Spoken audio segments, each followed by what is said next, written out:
आनंद सांडिल्य के YouTube channel पर सभी दर्शकों का अभिनंदन है। हार्दिक हार्दिक अभिनंदन, स्वागत, हरिओम। आज आपको कालसर्प के बारे में, कालसर्प योग या दोष, इसके बारे में जानकारी दी जाएगी, क्योंकि यह एक प्रकार का योग भी है। कालसर्प दोष ये नहीं है कि भी किसी ने बोल दिया कालसर्प दोष है वे आपका तो बुरा होगा, ऐसा नहीं है। क्योंकि ऐसी ऐसी कुंडलियां हैं जैसे हमारे जो ऊंचाइयों को छूकर आए हैं, जिनका अच्छा नाम विख्यात हुआ है, अनेक प्रकार के ऐसे धुरंधर हुए हैं। और प्रत्यक्ष तो जैसे सचिन तेंदुलकर की कुंडली के अंदर है कालसर्प दोष है, देखो कितनी ऊंचाइयों को छुआ, देश विदेशों में बहुत ऊंचा नाम है। तो सबसे पहले जानते हैं कि कालसर्प दोष किसे कहते हैं। आज बताएंगे कालसर्प दोष किसे कहते हैं, कितने प्रकार का होता है और किस प्रकार से इसका उपाय करें, क्या क्या करने से कालसर्प दोष होता है, तो आपके लक्षण क्या होते हैं, सारी इस वीडियो के माध्यम से बताया जाएगा। तो सबसे पहले प्रश्न करते हैं, कालसर्प दोष किसे कहते हैं। देखो प्रश्न, कालसर्प दोष किसे किसे कहते हैं। कालसर्प दोष किसे कहते हैं। उत्तर, काल, जब राहु और केतु के बीच में सभी ग्रह आ जाते हैं, उसे कालसर्प दोष कहते हैं। लेकिन क्या है काल किसे बोलते हैं। काल बोलते हैं समय को। काल किसे बोलते हैं। काल किसे कहते हैं। उत्तर, काल समय, समय को कहते हैं। और सर्प किसे कहते हैं।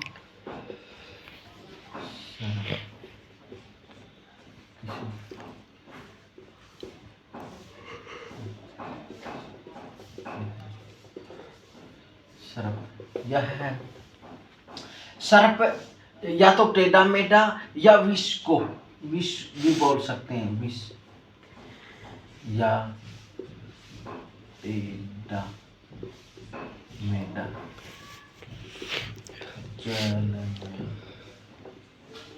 वाला,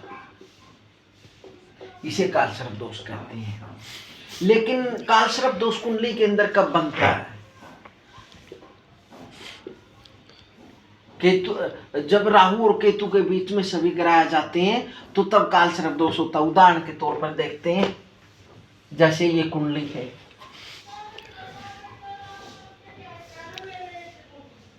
देखते हैं, ये लगन कुंडली है, लगन कुंडली लिख देती है, लगन कुंडली। तो ये क्या, हमें एक लगन की कुंडली है, मिथुन, कर्क, सिंह, कन्या, तुला, वृश्चिक, धनु, मकर, कुंभ, मीन। तो जैसे राहु यहाँ पर हो और केतु यहाँ पर, यदि राहु और केतु के बीच में यहाँ सभी ग्रह आ जाएं, 6-7 ग्रह, तो तब भी कालसर्प दोष बनता है। और यदि 6 ग्रह इधर आ जाएं, हाँ 7 ग्रह इधर आ जाएं, तो तब भी क्या बनता है, कालसर्प दोष बनता है। तो यदि एक ग्रह अगर यहाँ आ जाता, आगे आ जाता है, तो तब क्या बनता है? आंशिक कालसर्प दोष। उस पूर्ण दोष जो कालसर्प दोष होता है वो आंशिक बन जाता है, कम। तो अब कालसर्प दोष के लक्षण क्या है? कालसर्प दोष के लक्षण क्या है? जैसे स्वप्न में सर्प दिखाई देना, या काल सर्प दोष के लक्षण क्या है? तो सबसे पहले क्या है? स्वप्न में सर्प दिखाई देना। स्वप्न में सर्प दिखाई देना नंबर 1। नंबर 2, कार्य में रुकावट आना,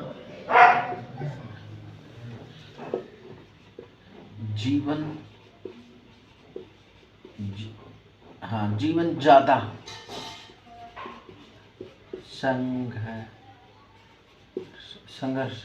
संघर्ष में रहना, जीवन ज्यादा संघर्ष में रहना।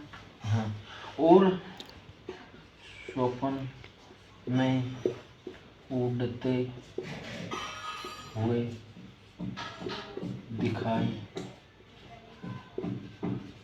देना, अपने आप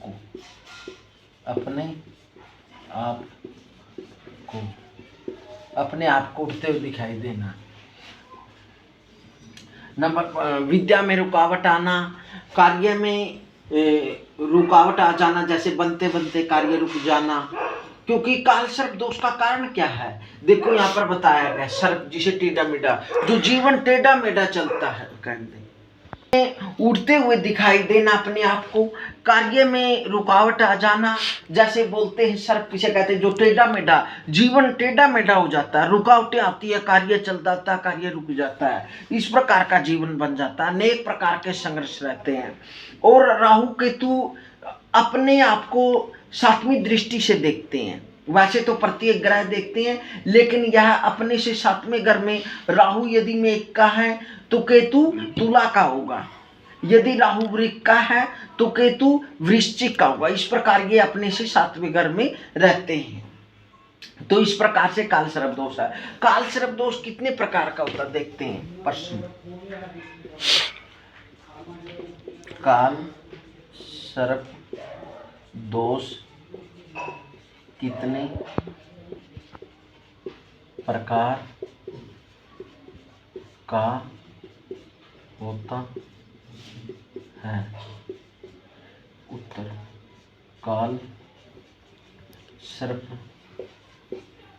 कालसर्प दोष 12 प्रकार का होता है। कौन कौन सा?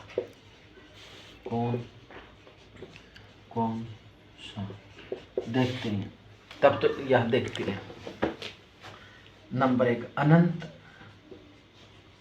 अनंत कालसर्प दोष। अनंत कुलिक कालसर्प दोष। अनंत कुलिक वासुकी। अनंत कुलिक वासुकी। अनंत वासुकी कुलिक। अनंत कुलिक वासुकी तक्षक। अनंत कुलिक वासुकी। अनंत कुलिक वासुकी शंखपाल। शंखपाल। अनंत कुलिक वासुकी शंखपाल महापद्म।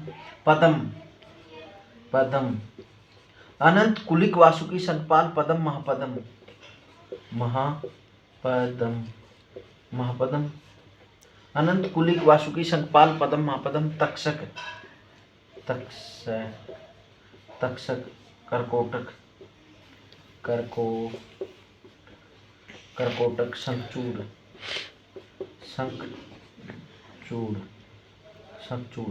कर्कोटक, शंखचूड़। पातक।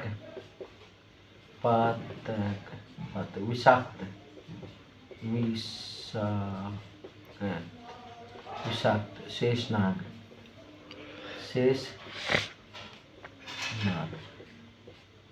यह 12 प्रकार के काल सर्प दोष होते हैं। अनंत, कुलिक, वासुकी, शंखपाल, पदम, महापदम, तक्षक, कर्कोटक, शंखचूड़, पुरातक, विषाक्त, शेषनाग, यह 12 प्रकार के काल सर्प दोष होते हैं। तो हमारे जीवन में क्या है, ऐसा नहीं है भाई ये कोई दोष है, ये योग भी है। यदि अच्छा करता है राहु केतु, और इसमें उपाय क्या करना चाहिए, उपाय के लिए इसमें सबसे पहले क्या करें, राहु केतु का जाप कराएं, महामृत्युंजय का जप करें, और श्रावण मास की शुक्ल पक्ष की पंचमी, नाग पंचमी को नागों की पूजा करें, या चांदी के नाग नागिन का जोड़ा जल प्रवाह करें, या तांबे के नाग नागिन का जोड़ा जल प्रवाह करें। सोमवार या शनिवार को शिव मंदिर में या शिव जी के ऊपर शिवलिंग पर तिल चढ़ाएं, काले तिल का चिलासी से जल से अभिषेक कर सकते हैं, रुद्राभिषेक करवाएं, और राहु केतु का जप करें, या अनेक प्रकार के जो शिवलिंग 12 प्रकार के महा शिवलिंग है उनका अभिषेक करें। इस प्रकार से सर्प दोष का उपाय हो सकता है। तो इसके लिए यदि दान करना है तो आप क्या करें, कंबल का दान कर सकते हैं, सप्त धन्य दान कर सकते हैं, काला कपड़ा दान कर सकते हैं, ज़्यादा से ज़्यादा गौओं की सेवा कर सकते हैं, और ज़्यादा से ज़्यादा महत्व क्या है, आप सर्प दोष के लिए श्रावण मास की शुक्ल पक्ष की पंचमी, नाग पंचमी के दिन सर्पों की पूजा करें। इस प्रकार से सर्प दोष का निवारण हो सकता है। तो यह, और इसके क्या है, राहु काल सर्प दोष किसे कहते हैं बता, राहु और केतु इनके प्रत्यादि देवता है, आदि देवता और प्रत्यादि देवता।